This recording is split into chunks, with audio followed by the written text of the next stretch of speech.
இந்தியாவிலேயே 1000 ஆண்டுகளுக்கு மேலே உள்ள பழமையான புகழ்பெற்ற சிவன் கோயிலை பற்றி பார்க்கலாம். நம்ம இப்போ பார்க்க போகிற கோவில் பேர் என்னென்னா அமர்நாத் கோவில். இது எங்கே இருக்குன்னா ஜம்மு காஷ்மீர் மாநிலத்தில் தான் இருக்குது.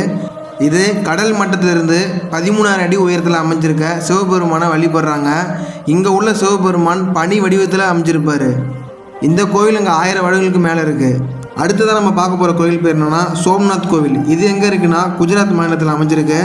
இந்த கோவிலுக்கு இன்னொரு பேர் இருக்குது, தெய்வீக சந்நிதின்னு அழைக்கிறாங்க. இந்த கோயிலில் உள்ள சிவபெருமானை சோம்நாத் என்ற பெயரில் அழைக்கிறாங்க. இந்த கோயிலும் 1000 வருடங்களுக்கு மேலே அமைஞ்சிருக்கு. நம்ம அடுத்து பார்க்க போகிற கோயில் பேர் என்னென்னா ஆதி கும்பேஸ்வரர் கோவில். இது கும்பகோணத்தில் அமைஞ்சிருக்கு. சுமார் 1300 ஆண்டுகள் பழமையான கோயிலாக கருதப்படுது. இந்த கோயிலில் உள்ள சிவனை எல்லாரும் ஆதி கும்பேஸ்வரர்னு அழைக்கிறாங்க. அடுத்ததாக உத்தரகாண்ட் மாநிலத்தில் உள்ள இமயமலை கேதார்நாத் கோவில். இந்த கோவிலுக்கு மக்கள் எல்லாம் புனித யாத்திரையாக நடைப்பயணம் செஞ்சு கைலாயத்தில் உள்ள சிவனை வழிபடுறாங்க. நம்ம கடைசியாக பார்க்க போகிற கோயில் பேர் என்னென்னா நம்ம தமிழ்நாட்டுக்கு பெருமை சேர்க்கிற மாதிரி ராஜராஜ சோழனால் கட்டப்பட்டு 1000 ஆண்டுகளுக்கு மேலாகி நிலைத்து நிற்கிற தஞ்சை பெரிய கோயில் தான். இன்னும் எத்தனையோ சிறப்பு வாய்ந்த கோயில்கள் இருந்தாலும் மக்கள் மனசில் இந்த கோயிலுக்கெல்லாம் ஒரு முறையாவது போயிட்டு வரணும்னு மிகப்பெரிய ஆசை இருக்கும். அப்படி நீங்கள் எந்த கோயிலுக்கு போகணும்னு ஆசைப்படுறீங்களோ அந்த கோயில் பேரை கமெண்ட் பண்ணுங்கள்.